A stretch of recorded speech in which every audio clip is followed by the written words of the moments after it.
Sawasdee krab and welcome back for another clip of Cook Thai with Mumu. In today's clip, we're going to make the clay pot glass noodle with shrimp. In all fairness, I think this is a Chinese dish, but then again, we also have our own adapted version. I'm using a clay pot as the name suggests, but I think for most parts, this is for presentation, because it looks a lot nicer when it serves up like this instead of a bowl. It's not to say that it has no use, but at the same time, I think for most home cooker, you don't want to get another piece of equipment just for this dish. So if you don't have a clay pot at home, just use a normal pot, preferably a non-stick pot so that it doesn't stick. Follow my exact recipe, you just need to transfer it into a bowl after you're done with it. And as usual, I have all the ingredients listed in front of me, and also I listed out in the video description as well. Let's go over some of the ingredients before we start cooking.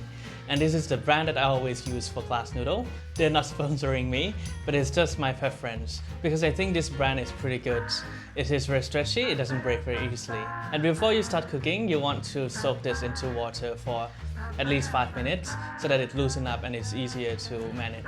As for the shrimps or prawns, you actually can just use the meat. You don't have to use the whole prawn like this. This is just for presentation because it looks a lot better in photos if it has the shells. And because I'm using the whole prawn here, I'm going to cut in the middle so that it's easier to be eaten and it's easier to be cooked as well. And I will also remove the tentacle because it's too long, it gets into your way of eating the glass noodle. The bacon is what's optional for this dish, but I think it provides a little bit of depth into the flavor as well. If you don't have bacon at home, you can use other pork with fat in it, preferably a thinly sliced pork belly because it's the same parts. For the ginger, this is semi-optional because I think this is what defines the dish as well. But at the same time, we only use 2 slices for this dish, and I think it's such a hassle having to find another ingredient. As mentioned, I'm using a clay pot here, but feel free to use a normal pot. This is really just for presentation for this dish. Start by heating up the pot and put in a bit of vegetable oil, then followed by the bacon. This step is actually not a must, but I want to brown the bacon a bit to develop more flavor. You can also add ginger at this step too, for it to brown a bit. After the bacon is nicely browned, add just less than half a cup of water, or that's about 13 tablespoons. Then add 2 tablespoons of oyster sauce, 1.5 tablespoons of soy sauce,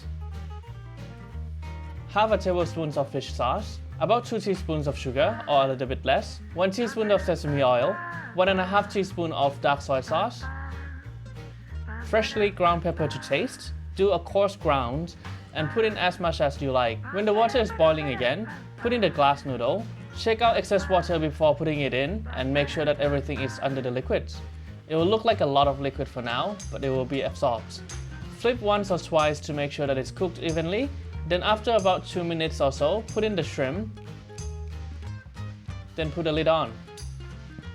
Once you put the prawn in, just leave it until it's all cooked. It will be steamed, it's nicely cooked. For me, it's about 3 minutes and 15 seconds from when you put in the glass noodle. If you're using a normal pot, because it's thinner and it doesn't have residual heat, just make it 15 seconds longer, so total 3.5 minutes.